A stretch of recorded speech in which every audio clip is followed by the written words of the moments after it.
Last cigarette. It's been a long day for me. I just got back from rehearsal and I just suddenly think about why we are the way we are. And you know, like, I used to get the thrill of, you know, thinking about the big things, the, you know, the imagination, the fantasy about what you know, my grandma's grandma did in the past that probably got passed throughout the generation until I came along, which probably true. Like there's probably some things like that happens with us, but I also feel like we're, especially me, I'm just like tracking it a little bit too long, too far, not too long, too far in the past. And you can't really know much about it unless you actually have like concrete documents or, you know, information. But other than that, you're just like imagining things like, oh, maybe I am the way I am right now because I inherit this type of anger that you know, my grandmas carried, blah, blah, blah. It might be, that might be true, but then when I sort of like minimize the scope of how I see things, turns out there's a lot going on, and you guys are probably already know from our past, you know, from how we were raised, and the way our caretakers show us love on the early stage, that a lot of that shaped us today. And you know, back then, again, I didn't bother to actually think about it. I would rather just, you know, take a full of fantasy mode and think about what my grandma and my grandma is doing back then. But again, it's just, yeah, turns out there's a lot in our childhood, and I suppose that's what we're gonna do today. This is not therapy. I'm just like sharing what I find out. But first,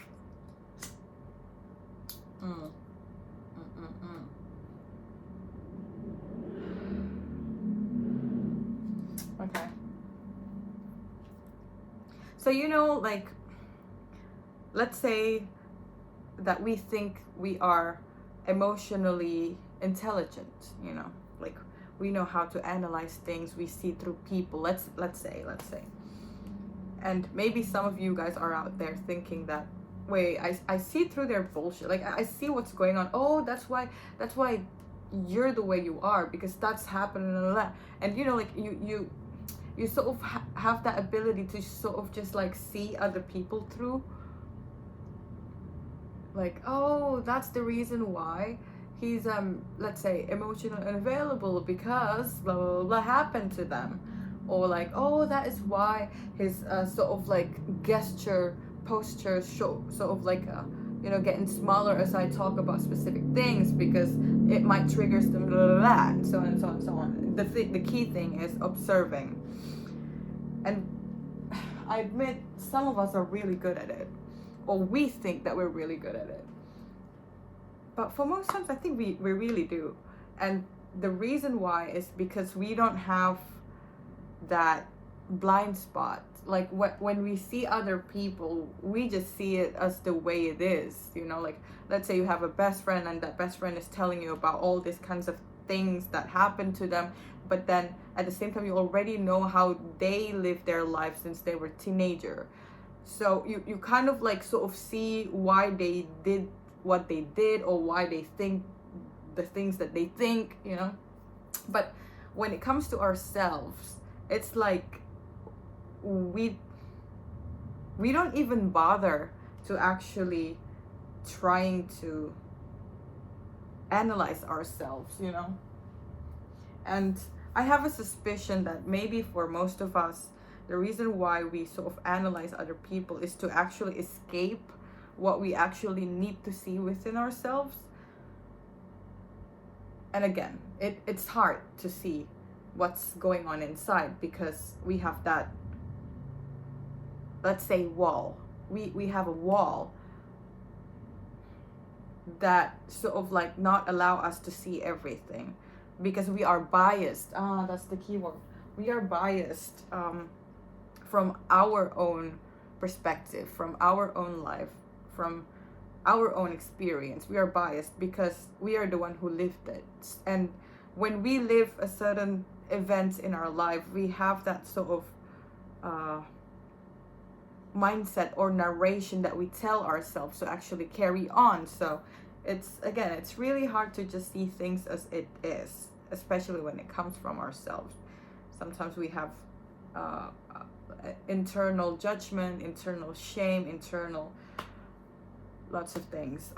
And again, like, it took me a while to actually drop that fantasy of tracking why I'm the way I am from my grandmas. But then once I did take the time to actually look within and look through my past, I ended up finding a lot of things that just sort of make sense.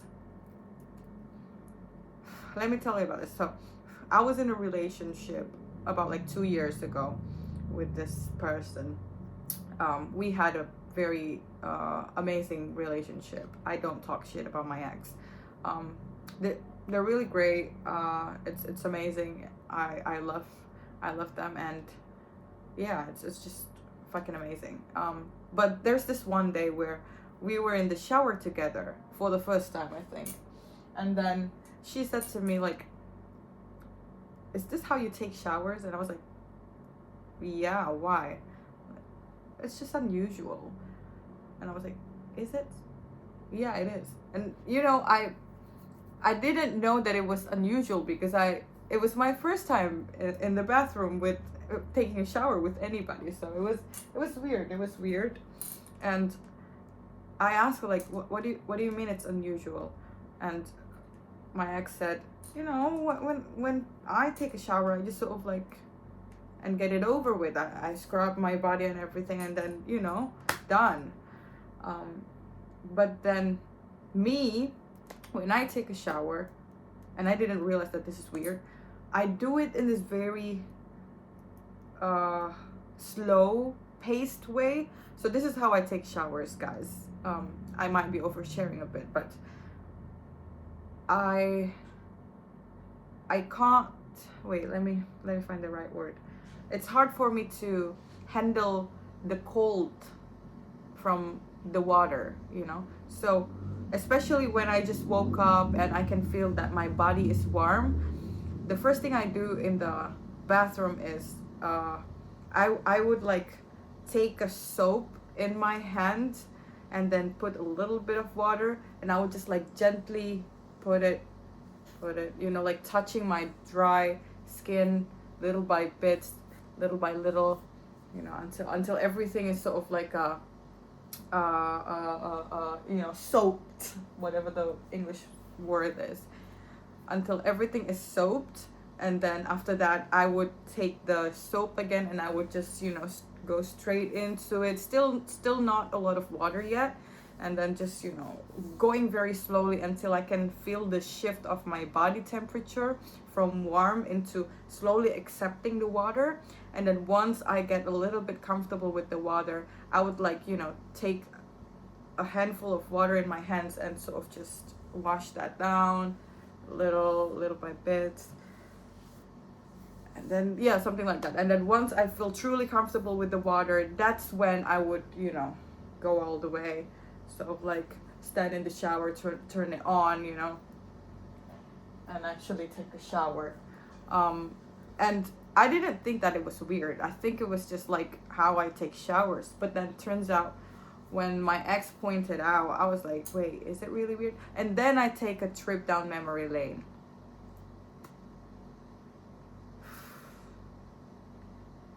I remember I had a caretaker that was hired by my mom because my mom was very busy working.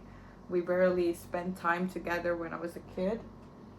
And I remember this caretaker lady was very young, and she probably just wanted to, like, get done with her work, so oftentimes she would like hold me down and just sort of like fucking throw waters onto me as a kid, and I feel terrified all the time. Like, I would scream, I would cry. Just the thing is, showering was never fun since I was a kid. It was never fun. I hate showering. I'm terrified by it.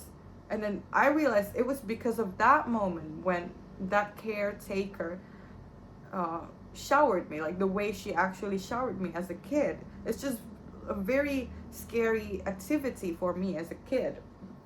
So I always hate it. And I remember also, like, it was very violent for me as a kid, because not only that she would help me down, she would also, like, stop to put shampoo very carelessly to me, and then started like and the shampoo would like get into my eyes, and I would like, I can't see, it feels painful and all. And it's just, again, a very very very not good experience.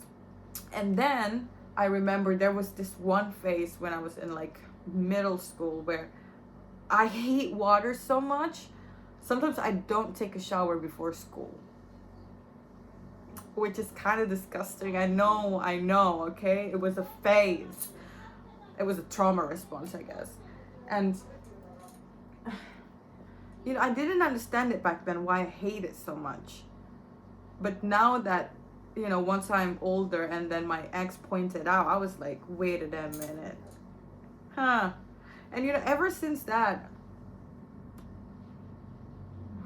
I don't have the urge to actually change how I take shower, guys. I actually getting very comfortable with it. I actually love it. That's how I take shower, and I fucking love it. What just sort of changed once I have this perspective, and once I already like trying to look for what truly happens, or why am I the way I am, or like why I'm taking the shower the way I take showers. What happens after I realized that is that I started cherishing shower more. Like I started making peace with it. Before I know what I know, again, that's how I do showers, but it was never enjoyable. Still, there's that fear in a way. And sometimes after I wash my hair, I would get like a headache, like a migraine, headache, something like that, yeah. And sometimes I would like feel pain over here, or sometimes here. Like there's so much tension whenever I take whenever I wash my hair. And again, once I know what I know, I truly use that information to give myself more comfort whenever I take showers. Because now I know, now I know how to avoid that headache, how to avoid that aching feeling on in here and here, So I would just like do it in the most tender way, because I'm starting to understand myself. And ever since that, it's been different. It's been amazing. I still take showers for a very long, duration. Like I would spend like half an hour in the shower, or even more sometimes. But again, it's I'm still learning to lose that tension whenever I take showers. Now, here's the thing. From that story alone, I feel like if I could, like dig more information on why I am the way I am, maybe I could approach myself in a more tender way, because now I know what to deal with. And again, the thing is, it's very hard for us to actually see it for ourselves. Like that shower thing.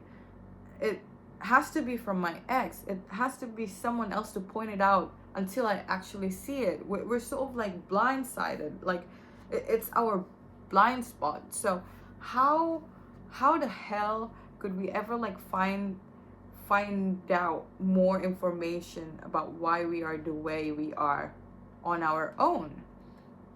Now this is a question that I don't know the answer yet, but if you guys know, I don't know, just share, because I kind of want to know.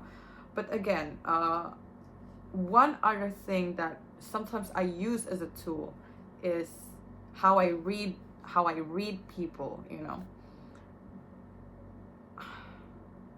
When I look at other people and I see them like, oh, that's why they're the way they are, oh, it's because this and this and this and this, like I started like seeing them, or I think I see them again. I might be wrong reading those people, but what I am seeing is actually me projecting, and recognizing that gives me a new perspective, that what I'm seeing in them is actually what I know, and they are reflecting it back to me. So sometimes when I caught myself analyzing people, or like reading people, or like judging people, or like internally shaming others, I would, you know, stop myself, snap myself back into reality, and like take that reflection and see it for myself, you know, like why am I seeing that in that person? It might be wrong, but why am I seeing that? Because do you know that saying, it takes one to know one? I believe that. But it's not that what you always think about other people is right. It's just what you see in other people is probably, there's a high chance that it is some truth about yourself, because that's how we see things, you know. That's how we observe things. We collect data from knowledge that we have, and oftentimes when it comes to when it comes to people, our biggest example is ourselves, and most of that information lies down in our subconscious or unconscious area. So again, I use it as a tool whenever I have that judgmental side, whenever I have that smart ass side about reading other people. I use that as a tool to see it, to see myself. So I don't want to get carried away anymore. Sometimes I still do. I still get like carried away. Sometimes I think I'm right. Sometimes, you know, I get into this delusional route, and, you know, started telling myself all these things. But again, I don't want that, you know, like that observing side, that self-righteous side, that what do you call it, you know, like that reading other people's side. I don't think we could ever get rid of it. You know what I'm saying? We could never get rid of it. And here's the thing, I don't think it is necessarily a bad thing, but it's also not good. It's a tool. It has always been a tool, and maybe we've just been using it wrong. We use it to judge other. We use it to, you know, put labels onto other. We use it to plant bitterness within ourselves that will slowly consume us on the long run. I think that's where we went wrong, you know, when really, if we use another perspective, again, that is a window to see ourselves without having other people telling us. That is the independent route of finding out why we are the way we are. But again, that is just so far what I know for now. I don't know if there's any other way as well that we could explore to actually get more information about ourselves, or about our subconscious parts, or about the past that we overlooked. Yeah. So it's a big time exercise. We gotta constantly come back, you know, come back to that awareness of wait, I'm not gonna continue this judgment. I'm not gonna let myself judge that person, because again, you know, when we cave into that, yes, it make us feel good, but at the same time, there's also something entirely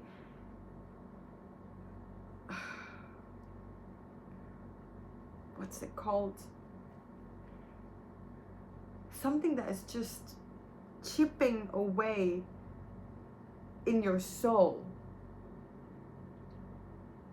We just get so lost from it. Oh God, I feel like I'm talking in this very weird way now. I don't know how to say what I have in mind, but yeah, that's just about today, I guess. Yeah, because I've been thinking about it, like, why are we the way we are?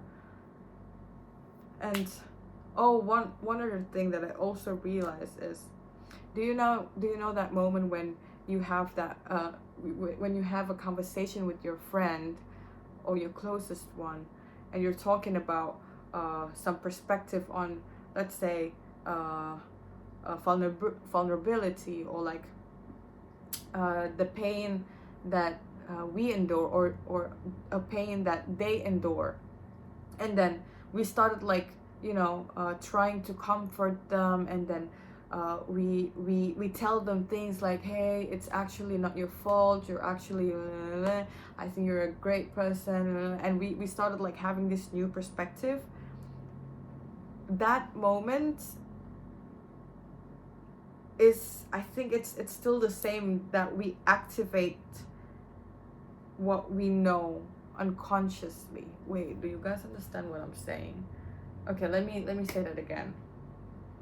You're talking with your friend, your closest one, and they're telling a, let's say that they're talking about their heartbreak, and then you started like, you listen to them, and then after that you started like give them perspective, like, and you started to console them, and you're saying all these nice things and sweet things, and like good things, you say that to them. But deep down, I think there's a part of us that is also saying that words, not only for them but for yourself.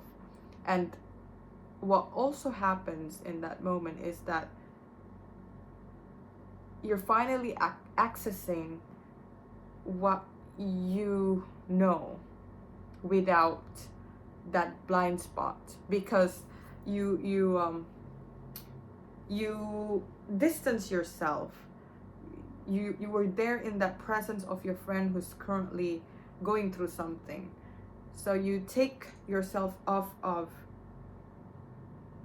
yourself, and then you started seeing this big picture, and then you started like saying all the wise things. Yeah, I don't know if you guys get what I'm trying to say, actually. But yeah, that's what I'm saying. Like, I think my friend last night called me, and he said, at the end of the day, we always know what to do next. We always know. It's just a matter of, are we ready? Do we actually want to? Is there any other option? Like, is there something that I need to overcome first? But for most times, we already know what to do, or what we can do, or what is the option of things that we can do in a specific moment or context. It's like there's that dire need for a catalyst to activate our inner wisdom. And I feel like that's what happens for the best of us, for a lot of us. We always need a catalyst to take us out of ourselves and started seeing the big picture. And again, this entire video is questioning whether, if that is the only way. Does it always require a catalyst? Do we always need someone else to point it out? Or is there any way to actually access it ourselves? Because if catalyst is the only way, if other people is the only way, then we're gonna spend lots and lots of our lifetime waiting without actually working and healing. I want to live my 20s.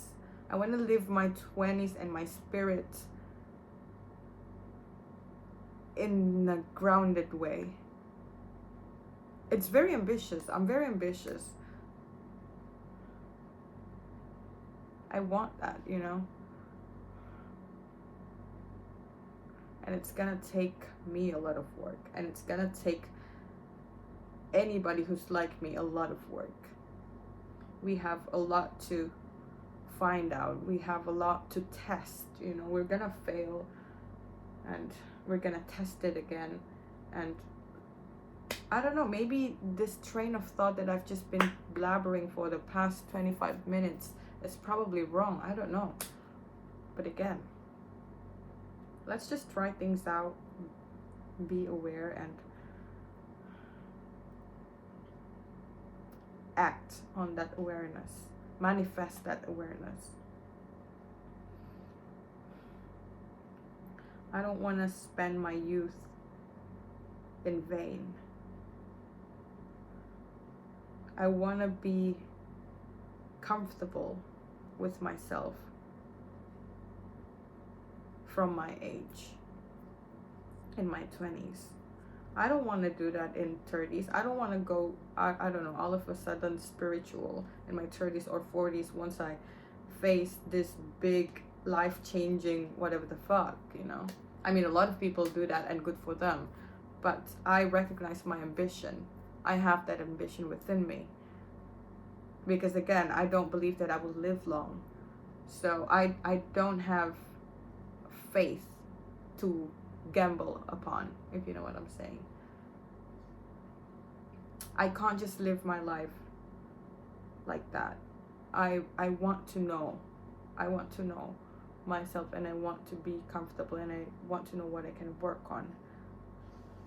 I want to be able to be unite with myself as immediate as I can, as fast as I can, because again, I don't put my faith in time. No offense to time, this is not about you, it's personal. I just don't put my faith in anything for most times. Anyways, I gotta go. I ran out of cigarettes. I'm a little bit tired. It's been a long day. Tomorrow, still gonna do rehearsal. I'm gonna try to sleep. Ciao.